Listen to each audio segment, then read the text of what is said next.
Bonjour à toutes et à tous, j'espère que vous vous portez bien.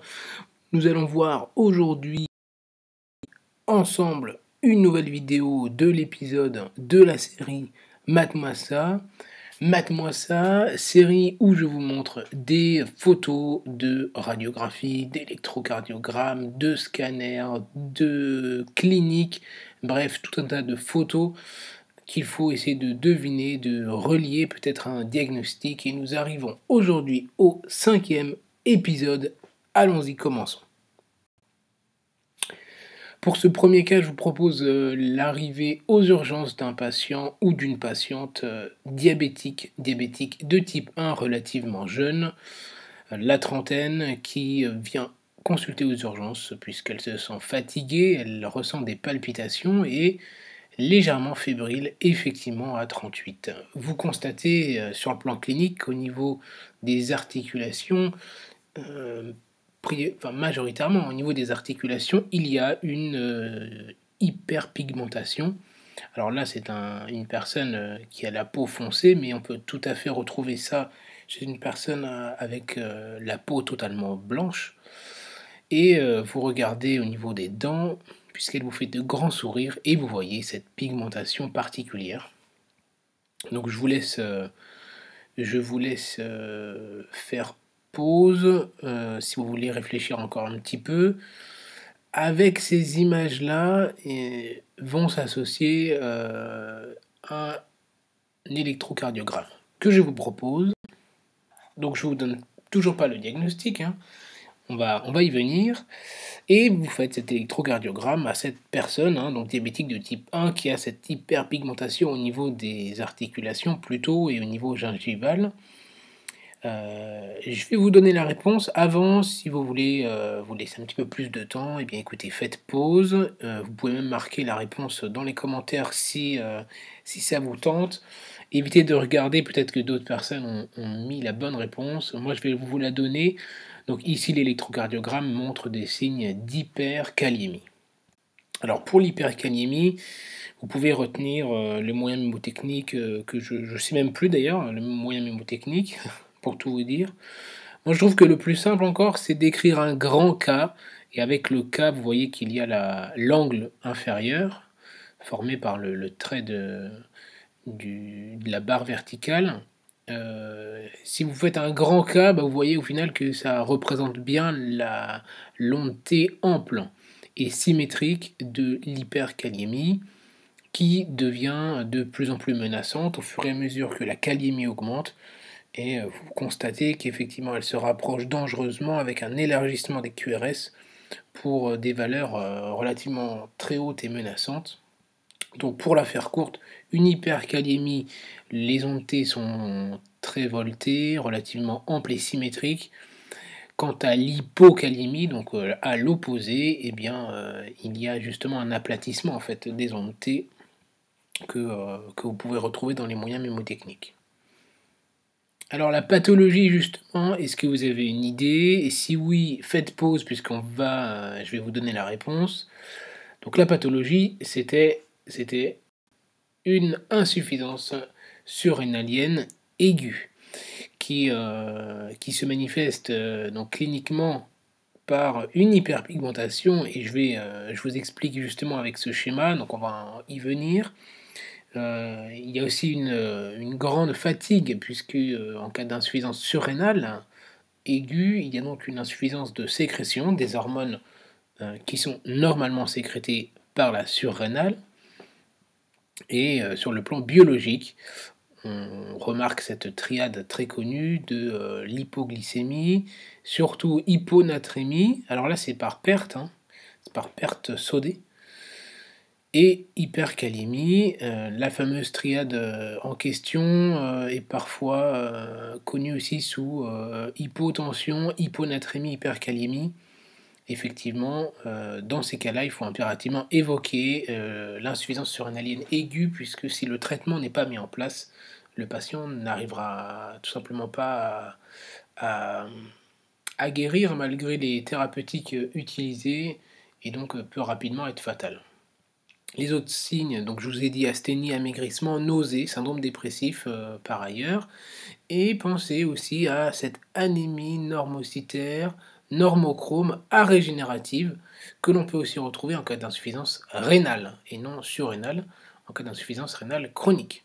Donc les surrénales, ça se trouve au-dessus des reins, comme le nom l'indique, et vous voyez que je vous ai schématisé l'axe corticotrope. En fait, l'hypothalamus sécrète une hormone qui va synthétiser, enfin favoriser la sécrétion par l'hypophyse d'ACTH, et l'ACTH va stimuler la sécrétion de cortisol au niveau des surrénales. Sachant que l'ACTH en fait a une double fonction, donc la principale évidemment c'est la synthèse de cortisol, mais celle qui est un peu moins connue, ça va être la maturation en fait. Une fois maturé, hein, une fois l'ACTH modifiée, elle peut conduire à la synthèse au niveau des mélanocytes de pigments intramélanocytaires. Donc en fait, il va y avoir, en cas d'insuffisance surrénalienne chronique, une augmentation d'ACTH, puisque pour la faire courte, habituellement le cortisol fait un rétrocontrôle, donc trop de cortisol, eh bien, en amont, il va y avoir une diminution. C'est un peu la métaphore du maître et de son chien avec la laisse. Il tire tout le temps sur la laisse, il le retient. C'est un peu l'idée, donc le cortisol est retenu par lui-même au final, c'est-à-dire que son augmentation entraîne une diminution des facteurs qui font sa synthèse et son excrétion. Et donc, à ce moment-là, quand il n'y a pas de rétrocontrôle, vous imaginez, on lâche la laisse et tout s'emballe. Du coup, l'ACTH est au plafond. Il va y avoir énormément de pigments cutanés, donc des pigments mélanocytaires synthétisés, et donc une hyperpigmentation.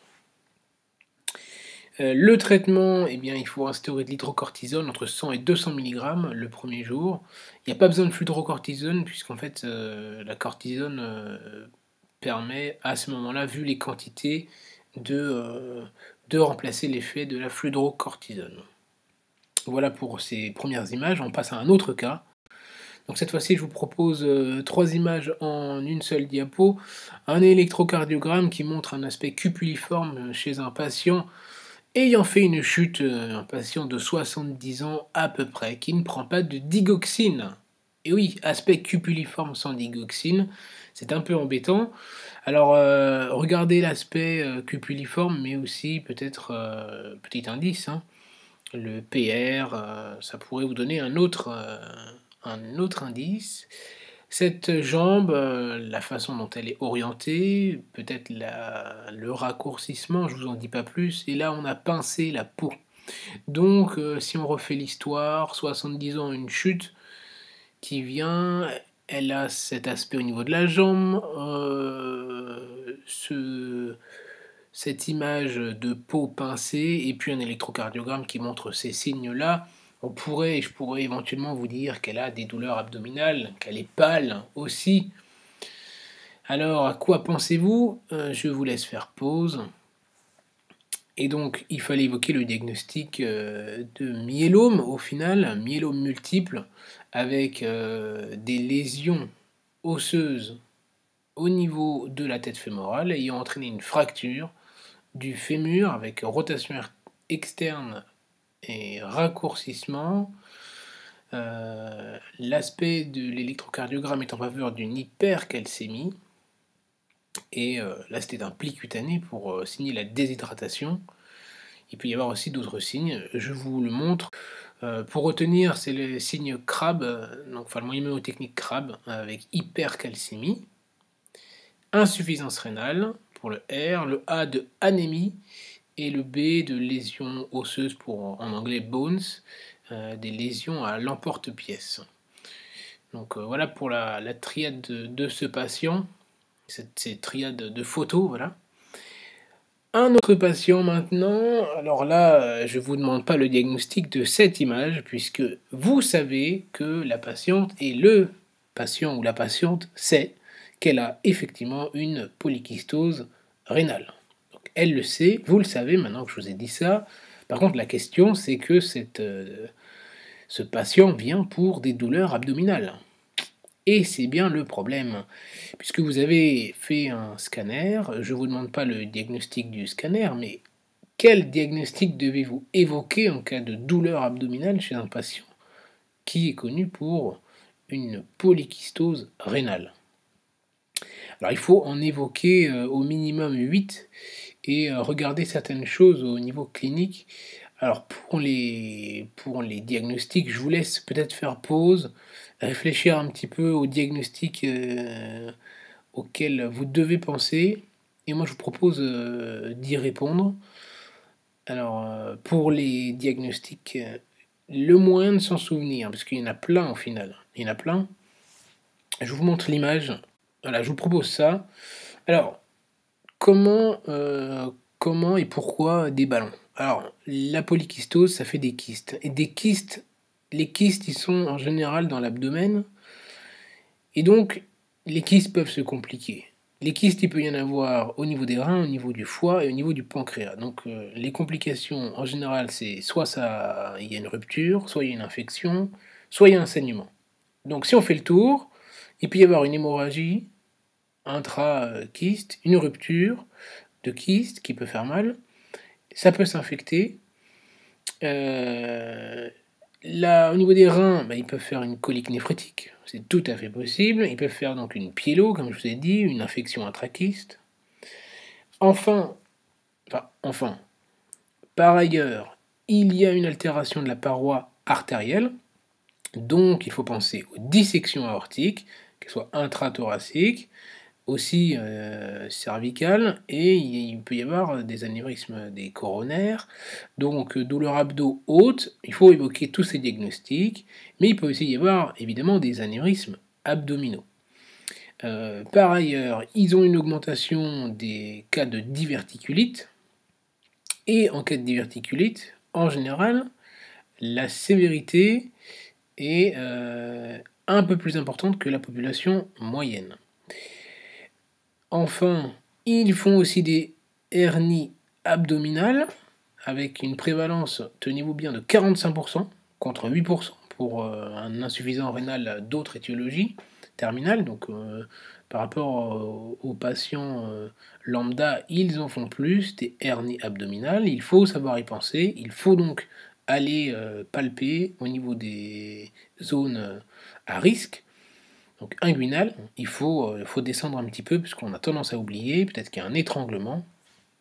Et donc pour vous souvenir de tout ça, je vous ai mis des ballons un petit peu partout, c'est pour représenter les kystes. Les ballons sont rouges parce qu'ils peuvent saigner, on a tendance à l'oublier. Qu'ils s'infectent, on y pense puisqu'en fait on a la fièvre qui va nous le rappeler.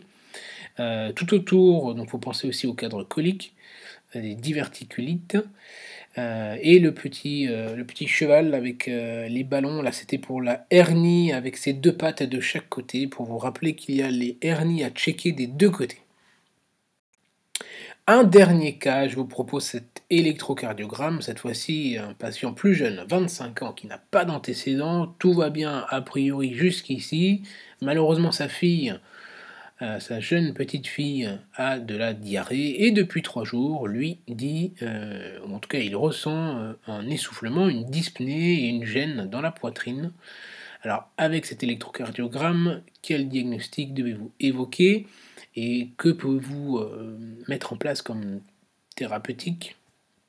Je vous propose de faire pause et de peut-être marquer votre réponse dans les commentaires. Je vais vous donner la réponse et un moyen de retenir. Donc là, il fallait évoquer une péricardite. Effectivement, par rapport à la ligne isoélectrique, donc si vous devez tracer un trait après par rapport au trait de base, en fait, vous voyez que le PQ, le segment du premier de l'onde P, en fait, de P au début du QRS, il est un petit peu plus descendant. Il n'est pas au même niveau que le reste du segment. Donc on dit qu'il est sous-décalé ou descendant. Là, c'est plutôt la notion de descendant, en fait. Donc pour vous le rappeler, j'ai mis un PQ du papier toilette. On fait ce qu'on peut pour retenir en bas, en dessous du PQ, pour vous rappeler qu'il est en dessous de l'onde P pour vous rappeler qu'il y a le segment qui est descendant, et l'onde T est en général ample, symétrique, un peu comme l'hypercalémie, c'est pour ça que je vous l'ai mis aussi dans le topo, mais il peut y avoir un sus-décalage sans miroir. Donc en fait, on pourrait croire à tort à un infarctus, mais il n'y a pas de miroir, et, donc il faudra évoquer une péricardite à ce moment-là, sachant qu'on peut tenter d'essayer comme thérapeutique l'aspégique, 1 gramme, s'il n'y a pas de contre-indication évidemment, et en général, si ça fonctionne, c'est fortement, ça nous oriente fortement en faveur d'une péricardite. Donc voilà, le PQ qui est sous l'onde P, et puis le grand triangle pour vous rappeler que c'est symétrique, et que en même temps, il est soulagé quand il est en antéflexion, donc penché en avant, c'est antalgique, et penché en arrière, c'est un peu plus, il y a un peu plus de dyspnée. Donc vous voyez que le personnage avec la pelle est penché un petit peu, et un peu penché en avant. Voilà pour ce cas de péricardite. Donc nous arrivons à la fin de la vidéo, j'espère qu'elle vous a plu. Si c'était le cas, ne manquez pas de vous abonner, de cliquer sur la cloche des notifications, de lâcher un pouce bleu de cyanosé que vous aurez oxygéné, bien entendu. Et il ne me reste plus qu'à vous dire de partager la vidéo, de prendre soin de vous et de vos patients.